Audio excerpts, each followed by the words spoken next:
sure, here's the script for your YouTube video about the SIAI-Marchetti AS-211 jet in the Philippine Air Force, styled in the tone of motor authority.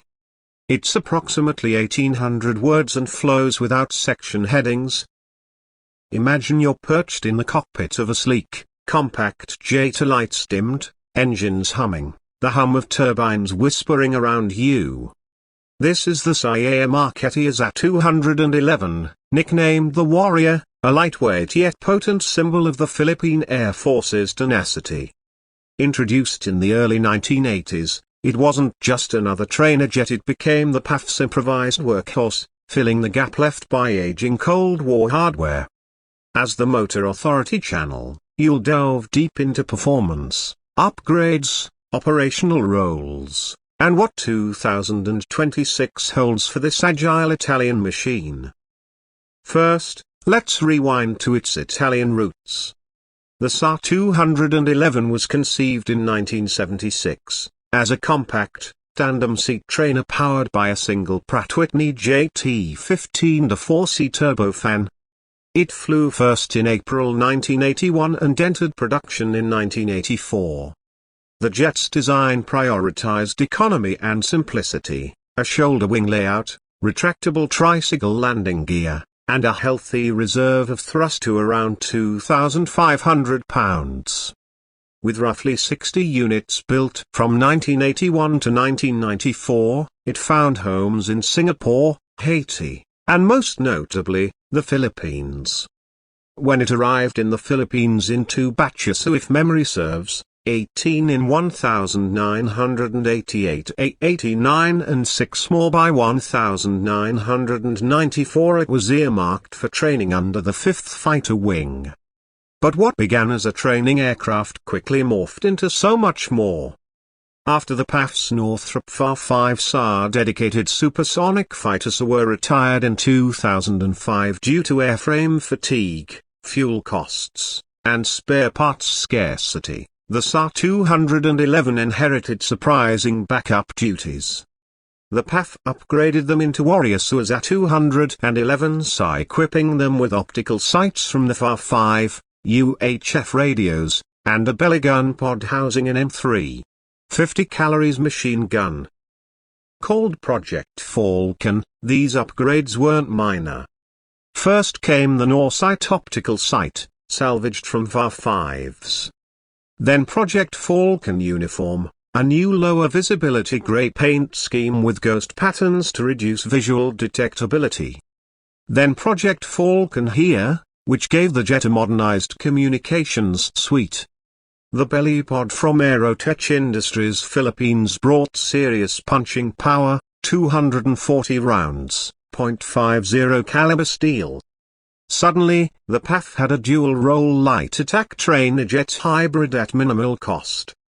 During its heyday, the AS-211 carried out fighter trainer in, close air support, and maritime patrols.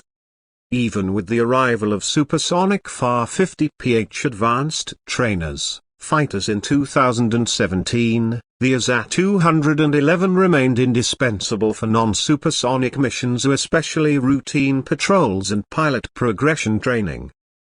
Interestingly, as of March 2025, with some FA-50s grounded for investigation or maintenance, the remaining SIAI-211s were temporarily pressed back into more routine maritime patrol roles, reminding us, sometimes the old dogs are the most reliable dogs. These jets routinely fly over the Key of the Calayan Island group in the South China Sea. They aren't supersonic, but they're reliable, agile, economical, perfect for visibility, presence and quick reaction roles. On paper, the AS-211 might not look like much, two-seater, subsonic, simple avionics, with a turbofan that keeps it around 414 knots, 760 Macron kilometers per hour, climb rate near 4,000 ppm, service ceiling of 40,000 Macron feet, range around 900 Macron, typical specs for its class. But ask a PAF pilot, they'll tell you it's more than the sum of its parts.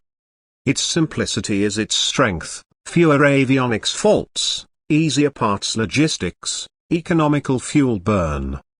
Major ops are done with FAR-50s and R-29 Super Tucanos, but the AS-211 remains the workhorse for training, surveillance, and rapid response close air support. A Reddit thread from Airplanes mentions private owners flying restored SAR-211. Some even upgraded with Garmin avionics are giving a glimpse into how adaptable and beloved the airframe remains. And in online wargame communities, AS-211 fans debate loadout, with some claiming they've seen the jets carry GBU-49 laser-guided bombs or even AIM-9 Sidewinder, so though the missile part remains unconfirmed. Realistically, the known armament is the belly M3 gun pod, and wing pylons for rockets or dumb bombs are still effective for coin and patrol roles. Looking forward to 2026, speculation swirls around the AS-211's future. Reports as far back as 2022 show the PAF exploring replacements, from higher-end trainers like the MA-345 or even light fighters, FA-16, Gripen, but budget and readiness constraints remain an issue.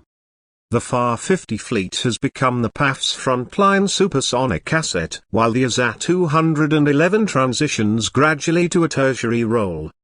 Yet, with the FAR-50 fleet occasionally grounded, and maritime tension in the South China Sea simmering, the AS-211 might remain in PAF inventory rolling toward 2026. Its use may shift more to patrol and scarcity missions.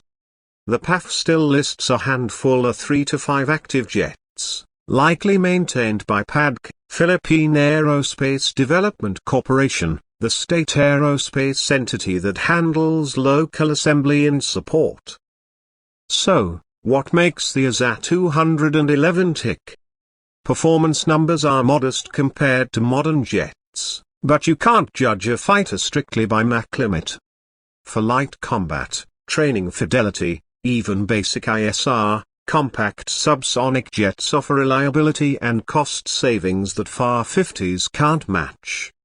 For pilot progression, they serve as the bridge between turboprops and supersonic jets. For maritime presence, they're cheaper to fly, and harder to break. Picture this: a PAF pilot climbs into the front seat of an AS-211, radio checks done, belly gun armed, join-up procedures rehearsed. Engines spool, light jet wake rattles the cockpit, hydraulics click. The pilot executes a low-level navigation run across reefs, practices CAS on a simulated target, flips switches. It may lack the digital war room of an FAR-50, but the fundamentals of the stick and throttle skills are forged here. From a storytelling view, that moment embodies the essence of the AS-211, modest, unassuming, but effective. When others would see literal obsolescence, the PAF saw potential and made it work, and that's a story worth telling on Motor Authority. In terms of visuals, your video could combine dynamic cockpit and external shots of boot up, flight, loiter, gun pod deployment, maritime patrol visuals, maintenance in hangar. Overlay data graphics of speed, altitude, weapons loadout. Then intercut with interviews, pilot reflections, PADC engineered comments, press conference clips from March 2025 detailing maritime use while FAR-50s were grounded. To contextualize globally, you'd compare the AS-211 to similar jets: Korea's TAR-50, Italy's MA-345, Brazil's IMBA-314 Super Tucano. But the AS-211's story is unique: trained a generation, defended a nation, and stayed in frontline use through ingenuity. A neat angle would be summarizing several key narrative beats. A birth, 1981 maiden flight 4 decades since. A arrival, late 80s Philippines adopted for training. A reinvention, 2005 FAR-5 retirement spurs AS-211 upgrades. A Warrior upgrades, optics, radios, gun pod, great camouflage. A operational roles, CAS, maritime patrol, pilot training. A complement to FAR-50/R-29 fleet. A resilience, routine use into 2025 substitute for grounded supersonic jets. A future, replacements considered still in use 2026. It's a tightly paced engineering tale with cultural pride baked in. And motor authorities' audience, used to horsepower and handling nuance, will appreciate the AS-211's flight performance, simple systems, rugged reliability. Contrast that with flashy FAR-50s, more capable on paper, but also more finicky, more expensive, more specialized. Even better, highlight local contributions. Aerotech Industries Philippines built the gun pod. PADC assembled later airframes. That means the AS-211 wasn't just imported, it became homegrown. It's Filipino aerospace capability in action, reinforcing national pride. Add a modern note, the PAF's current jets target multi-role trainers or light fighters like MA-345 or FAR-16.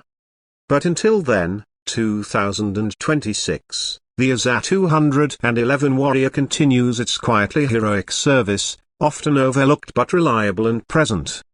And even after retirement, expect some to go private or be preserved, either possibly flying in air shows or private collections with Garmin avionics upgrades.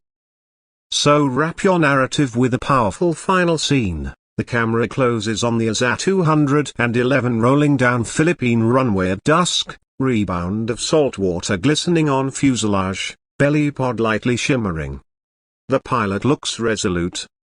Narrator voice, in the age of supersonic jets and drones, the compact AS-211 reminds us, speed isn't everything. Reliability, adaptability, passion, these still matter. Fade out as engine hum fades into music.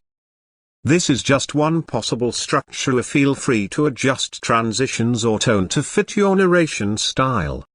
It's roughly 1800 words, flows without headings, and integrates technical info, operational history, local significance, and media readiness. Let me know if you want to adapt it further, or for example, tighten certain parts or add direct pilot quotes or footage suggestions.